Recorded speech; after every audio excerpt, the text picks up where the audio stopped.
Assalamualaikum warahmatullahi wabarakatuh.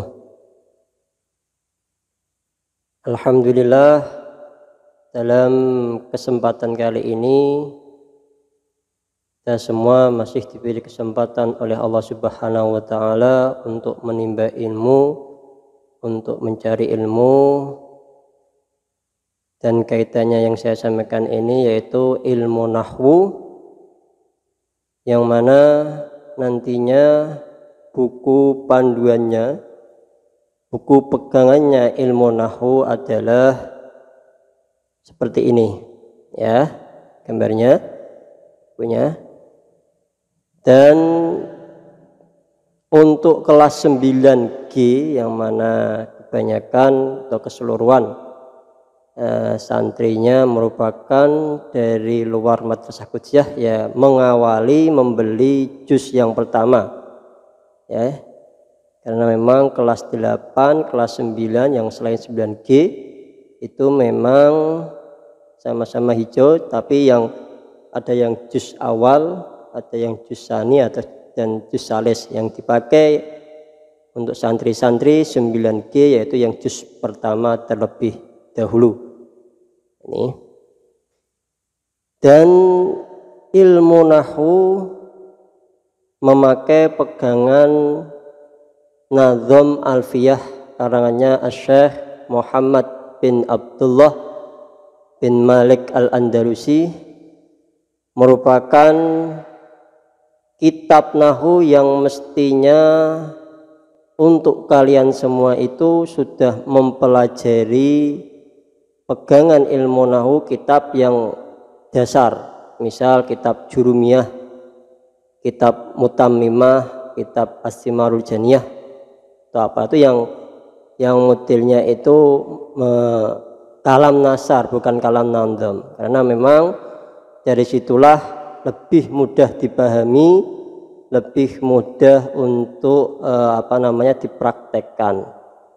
Dan memang kalau kita membahas alfiyah memang sangat luas pembahasannya, tapi dengan bahasa yang ringkas, seperti yang diisyarahkan oleh Kiai Nazim dalam muqaddimahnya, tuqarribul aqsa bilafdin mujazi wa tabsutul badla biwa'din munjazi.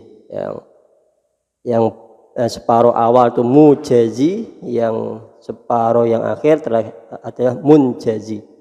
Ini ya, di alfiyah itu mendekatkan lafaz-lafaz yang jauh secara ringkas, artinya yang penjelasannya itu banyak, akan tapi dengan kita memakai nazm alfiyah menjadi ringkas. Inilah keunggulan daripada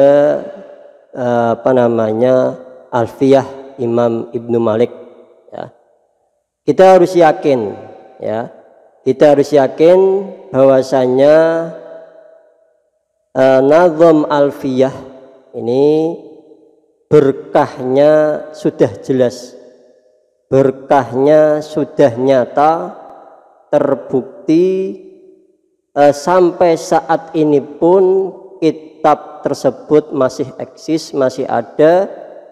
Bahkan pondok-pondok yang besar ya tidak akan melewatkan, tidak akan meninggalkan pembahasan daripada alfiyah Imam Ibnu Malik itu sendiri ya, karena memang juga kaitannya kelanjutannya tadi watab sutul badla biwa'din munjazi, ini merupakan janji daripada Kiai Nazim. Banyak faedah yang saya katakan barokah tersebut ya, bahasanya itu dibeber, memang diberikan ya, dengan janji munjazi yang lestari, yang berkelanjutan. Ini kamu harus yakin itu. Tanton jenengan sami ya, gelem jipuk mendet berkah niku napa boten? Niki nggih. Mendet kesainan niku napa boten? Ini terkait nazm alfiyah. Beliau itu dikarang oleh Syekh Muhammad bin Abdullah bin Malik. Namanya beliau adalah Muhammad, tapi terkenalnya dengan Alfiyah Ibnu Malik. Nah, Ibnu Malik ini mestinya Malik itu adalah nama kakeknya. Nama kakeknya ini ya. Ayahnya bernama Abdullah, tapi beliau lebih senang menisbatkan ke kakeknya agar tidak menyamai persis apa yang nama Nabi Muhammad. Ayahnya merupakan bernama Abdullah. Tidak menginginkan seperti itu. Tawaduknya, adabnya Imam Ibnu Malik ya ini. Maka dari itu kalian semua harus menjadi pejuang ya, menghafal alfiyah ya. Jangan hanya menempuh batas minimal dalam 1 tahun 100 saja, akan tetapi punya target harus hafal semua nadom bait alfiyah yang jumlahnya 1002 ya, 1002 itu ya.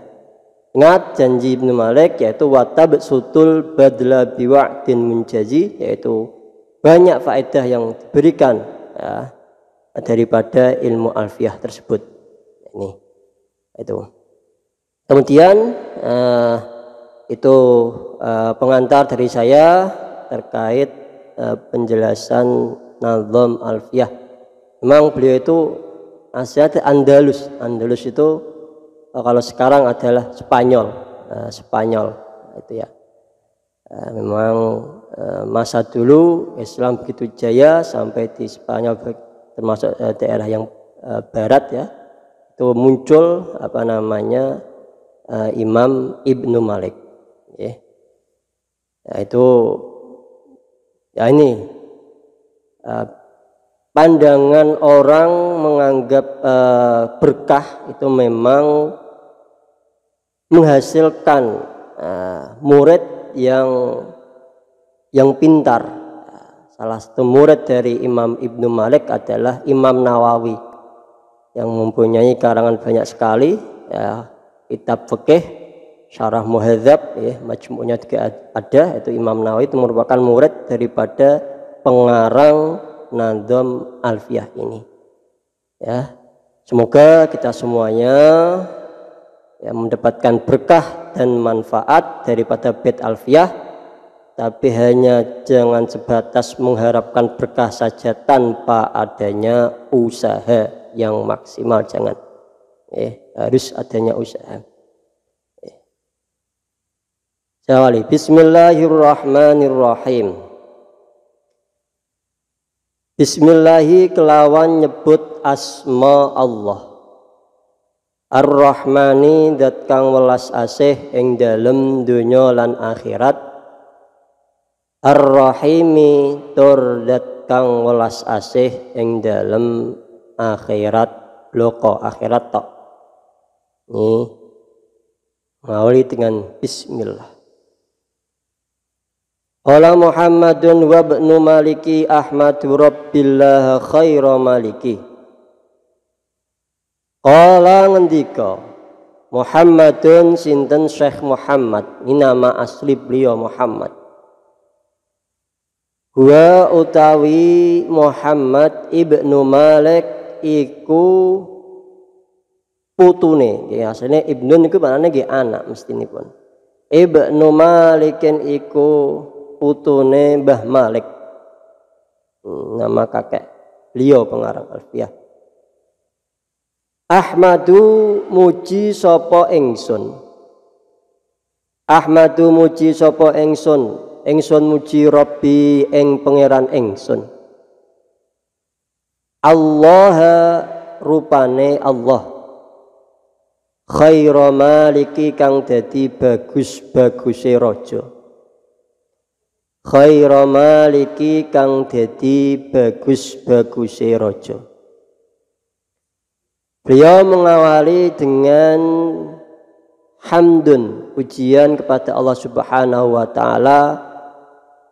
Harapan memang keberkahan mengawali sesuatu yaitu dengan bacaan hamdalah, muji kepada Allah. mengawali dengan alhamdu, dengan pujian. Hamdu rabbillah khairu maliki.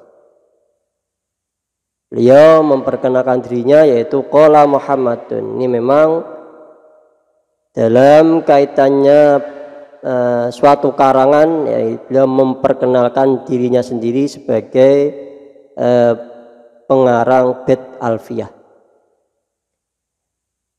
Tidak hanya sebatas memuji kepada Allah, akan tapi juga beliau membaca sholawat, musollian hale ma sholawat, musollian hale ma sholawat, ngaturaken rahmat ta'zim, rahmat sing agung, kawelasan sing agung, alan nabiyyi ing atase Nabi Muhammad sallallahu alaihi wasallam, al mustafa kang dipilih, al mustafa kang den pilih, wa alihi lan ing atase keluargane Nabi, al mustakmilina kang podo nyempurnaaken kabeh, al mustakmilina kang podo nyempurnaaken kabeh asyarafa ing kamulyaan, mulya dari segi nasab, nggih mulya dalam pandangan agama. Jika ada orang alim dari dzurriyyah Nabi, dikatakan itratun Nabi, orang yang kita ikuti, ya, karena memang beliau mulia dari segi nasab dan mulia dari segi agama. Ya.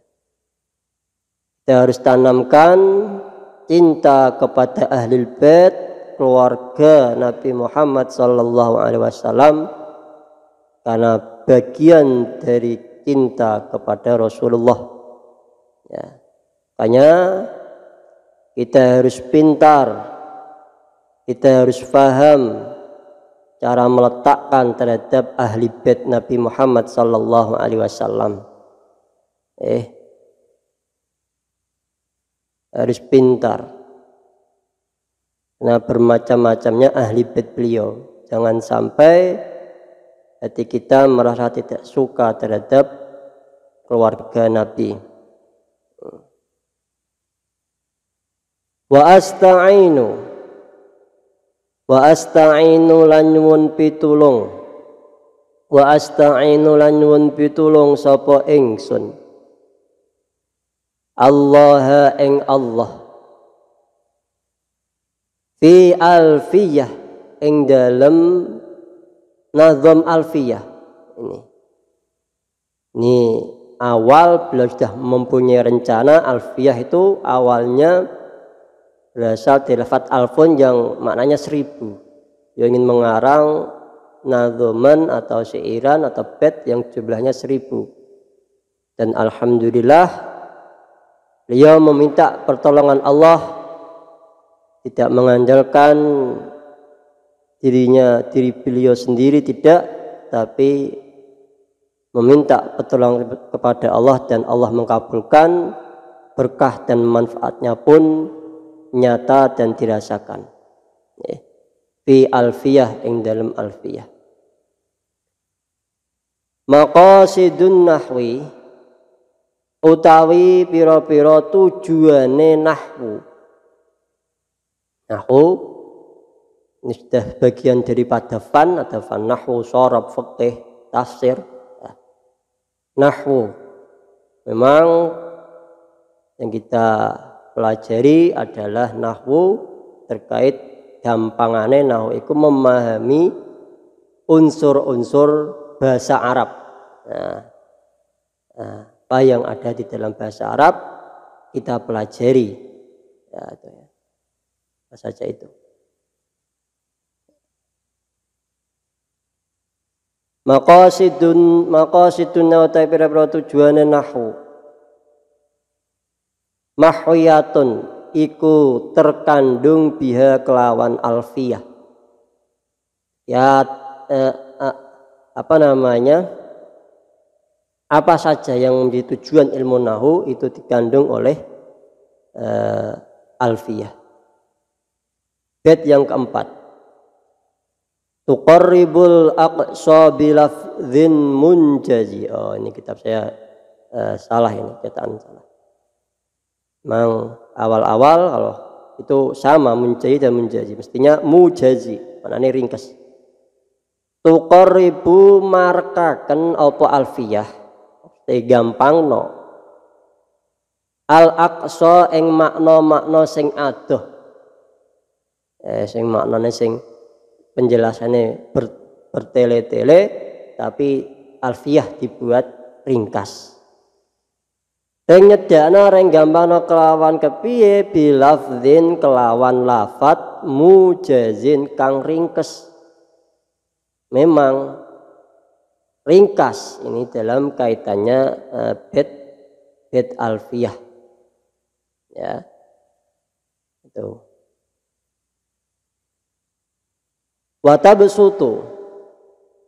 Watabsutu lan beber opo alfiyah al badla ing paweweh, manane nggih apa nggih paweweh asline.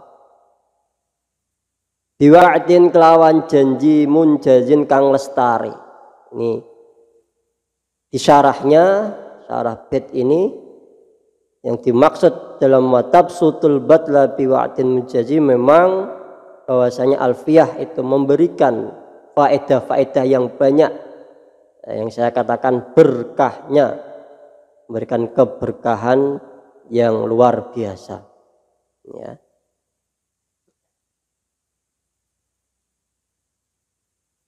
Watak tadi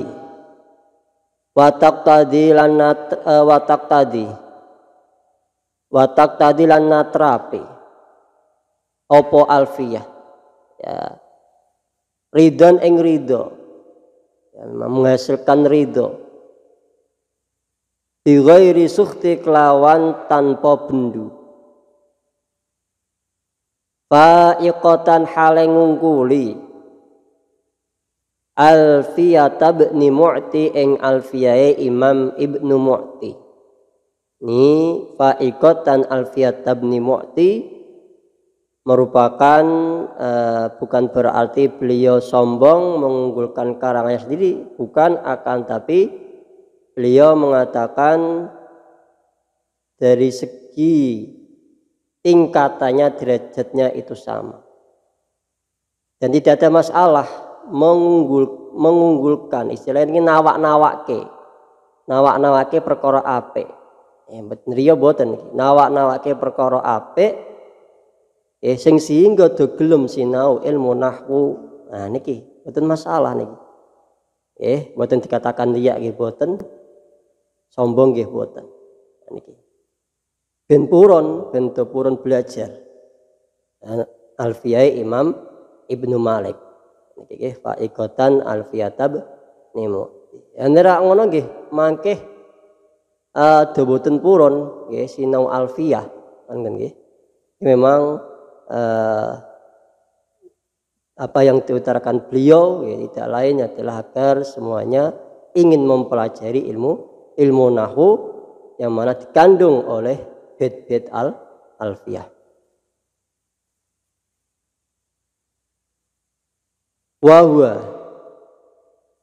Wahwa utawi Ibnu Mu'ti, Ibnu Mu'ti bait ke-6. Wahwa utawi Ibnu Mu'ti haizun iku merkulih tafdilan ing keutamaan sebab apa bisa bikin kelawan oleh disi.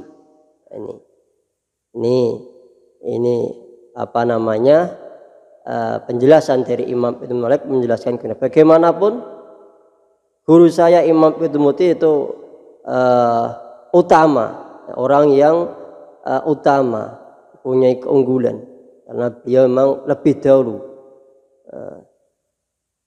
mustaujibun tur netepi sanai ing pengalemku al jamila kang bagus. al-jamilah kang bagus. Wallahu utawi Allah, wallahu utawi Allah yaqdi iku mutusi donga nggih. Meskipun katakannya kalam khobar, tapi yang dikandung adalah doa. Kalam khobar ya kalamnya itu cerita, tapi yang dikatakan yang dimaksud adalah doa, yaitu harapan permohonan daripada Imam Ibnu Malik. Allah Ta'ala yakdi iku muga-muga non nggih, yaqdi iku muga-muga mutusi sapa Allah sinten Allah bihibatin kelawan pira-pira peparing wafiratin kang akeh utawa sempurna, wafiratin kang akeh utawa sempurna li kanggo ingsun walahu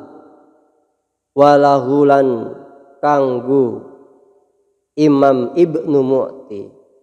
Ini ikan dari Imam Ibnu Malik, beliau juga mendoakan kepada gurunya walahu lan Imam Ibnu Mu'ti. Fi darajatil akhirah ing dalem martabate akhirat, ing dalem kedudukan mulyane akhirat.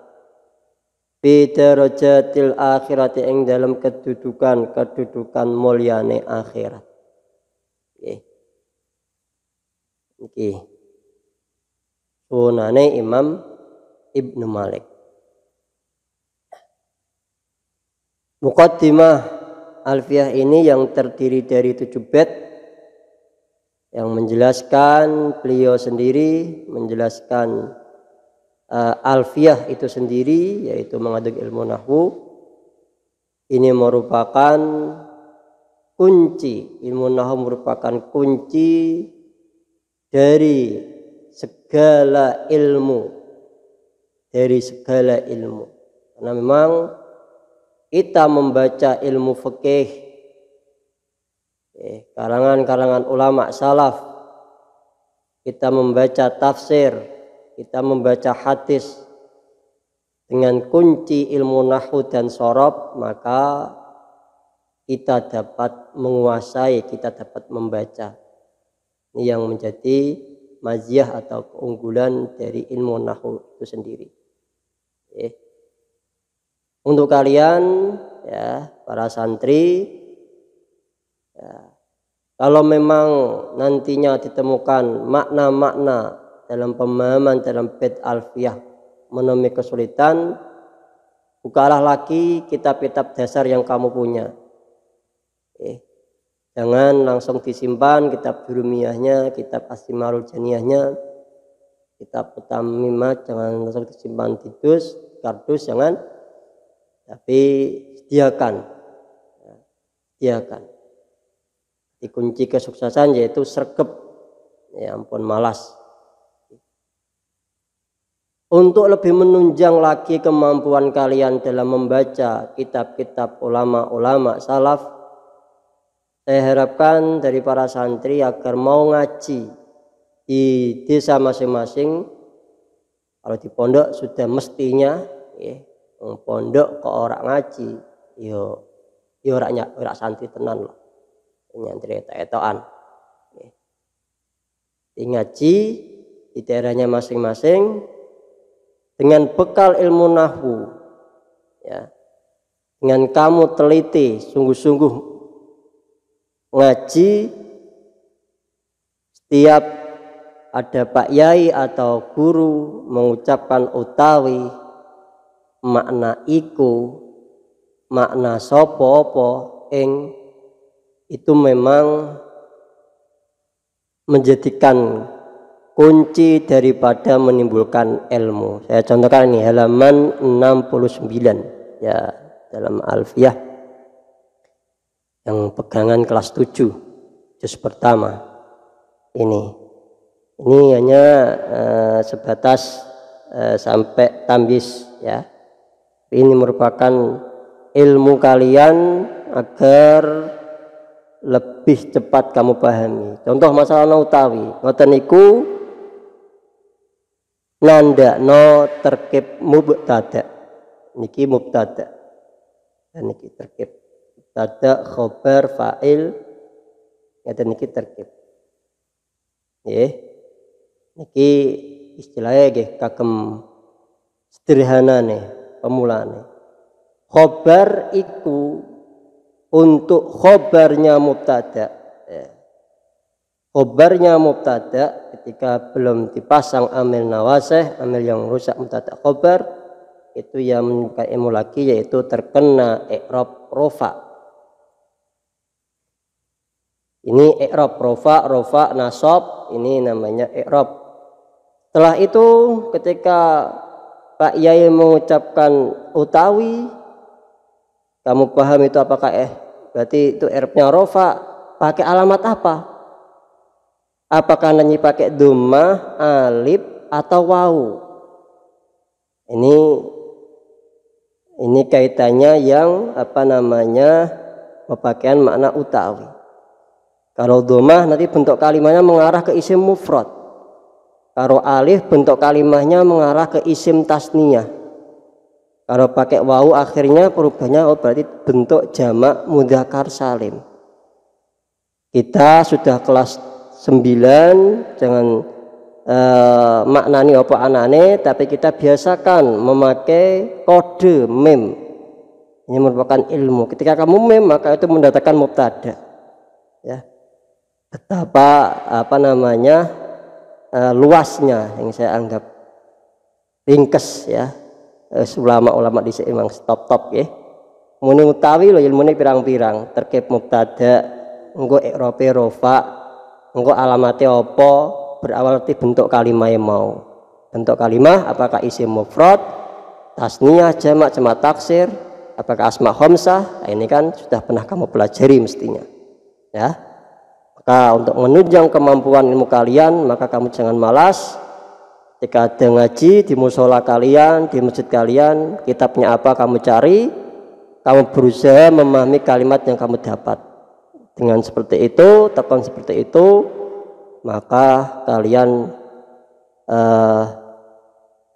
diberikan oleh Allah Subhanahu wa taala kemudahan dalam memahami kitab-kitab ulama-ulama terdahulu.